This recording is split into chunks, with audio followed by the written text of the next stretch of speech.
Let's do front line, back line. I'll do it both forward and sideways. And this is front, back, and arm line put together. So this is the fourth primer. And then the next video, I'm going to put this all together into a reset. I wanted you to really understand how these basically work, since this is really layman's, and I'm not going to get into really complicated things. I've already told people to go to Tom Meyer's site.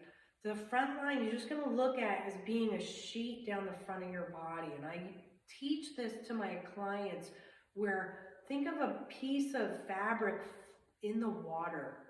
And that's how you want to perceive this front line and back line, as if you're walking against a gentle wind where you're moving forward and back. And everybody has their own way of perceiving this and teaching it, but I'm going to do this so that it's part of your warm-up. So we're going to take the arms into it too, so we can get everything working together. So this is the fourth part of the reset, and you're just going to let the right leg walk forward and move the arms up, and then move it back. And then move it forward. And move it back. Now add the breath in, inhale in. And so it's 1, 2, 3, stop. 1, 2, 3, stop. 1, 2, 3, stop. 1, 2, 3. Good. From the side, it'll look walking forward, abdomen gently draws in, and then moving it back. Same thing with the second side, and you can alternate this. It's really gentle. Now you're going to do the same thing, moving backward with the back line. And the back line is just basically coming from the forehead, moving down through the back muscles into the upper leg, hamstring, calf. And so it's another big sheet. And then the arm lines, it's most of the muscles on the arm, not to get too complicated. So we're warming those two lines up. And for back line, do it backwards. Just move back. And you'll feel the difference. And then move forward into that 3 count. Now I'm saying 3 count. I say 3 to 5. 3 counts are just nice, but you can do 3 to 5. So 3 to 5 gives the muscle the ability to start working, but not overworking and not underworking. So if you start moving too fast, the body may stray from its ability to stay symmetrical. If you start holding it too long and there's muscle fiber that's not working properly, it can start to take the areas that are working properly and start to overwork them. So that seems to be a nice sweet spot.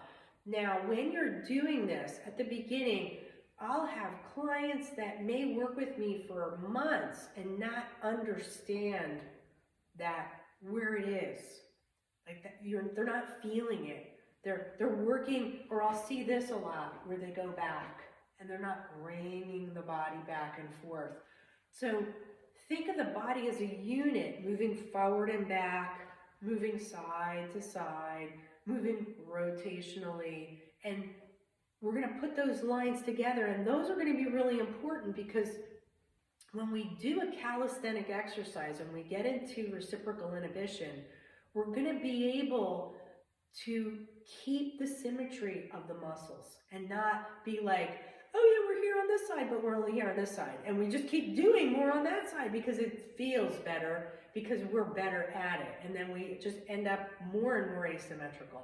And that is really a good portion of where this is going to go to add into it. So for front line, back line, the legs are going to be straight, and you're going to try to each time work a little bit more on your body's balance and symmetry. Sometimes it helps you to take a little picture of yourself. So front line is the front sheet of the body, and to be very general about it. So I'm going to bring my hands behind my head, and for me to get the front of my neck to my toes, I'm going to call it a belly roll. And what I mean by it is we're going to just look towards the toes and then release. Now, if you have neck issues, and you have spent the last 30 years looking down at work at numbers, you're already going to be a little short through the front of your neck. So be careful. This is meant to get the front line of the body to open up, but we don't want to accentuate a short neck. So when you lift up, your neck, if your neck is short in the front, it's going to be really long in the back. So think of the whole body working as a unit. So you want to feel the front of the shin, the front of the calf, or the front of the quadriceps, upper thigh, abdomen into the neck, and then you want to release it down. If you don't feel that working like that, and you're just doing this and you don't have any engagement in the abdominal, you're going to lose the front superficial line. We want to really keep that line healthy, because this is going to be a really important part of our balance during the day. Flex the feet, lift and feel the center of the abdomen contract, and then try to look towards the toes, but don't force yourself to do it, and then relax it. Now, go into your 3 count. So it's inhale, and 1, 2, 3 as you're exhaling, and 1, 2, 3 as you're inhaling. Flexing, 1, 2, 3 as you're exhaling. Relax, 1, 2, 3 as you're exhaling. Now, rectus abdominis is your part of your center of your front line. So make sure that's engaging. If you feel that you can't do a lift with your head like that, put your hands into your belly, squeeze the front of the quadriceps, flex those feet, and then just draw the abdomen in and try to get that muscle to react to some stimuli. And start building it slowly.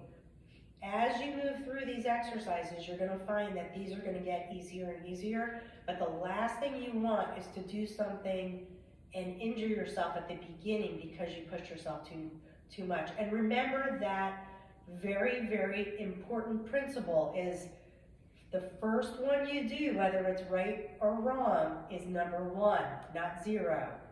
You do not count the first one that you did right as number 1.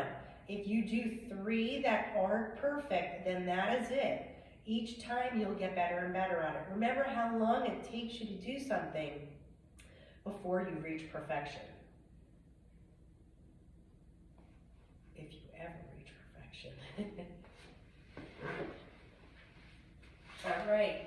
So you may not be able to see my face, but hopefully you can hear me. We're going to do back line and arm line together again.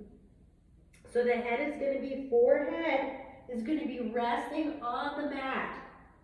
We're going to point the toes and engage the back of the calf, hamstring, and then up the spinal erectors around to the front of the head. So what we're going to do is we're going to point, and we're going to squeeze, and we're going to just try to lift gently, and then release.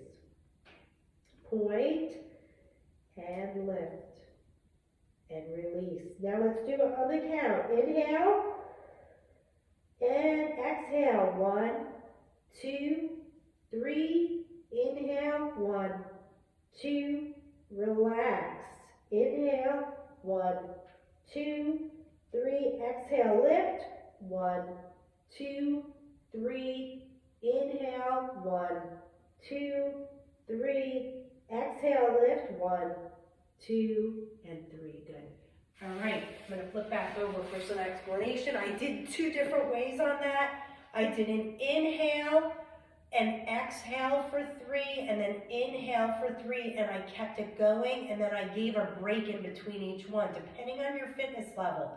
That's really important. That's a tough line to work. Don't engage too much. Try to lift gently. Now, key point for this. If you can't lift your head up off the mat because of the weakness at the back of your neck, put your hands underneath your forehead and let your head rest on it, and gently lift the hands up with the movement.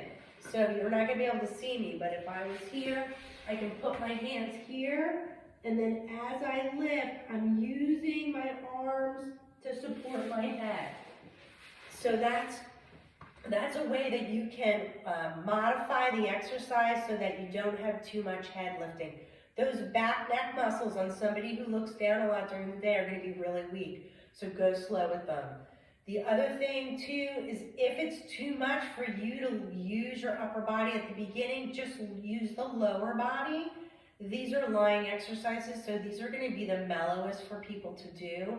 Go really, really slow. Again, if you have questions on modifications, if there's something that I didn't show you today, I can show it in, I can add it on to the end of this video and modify some things for you. But these are really basic primers.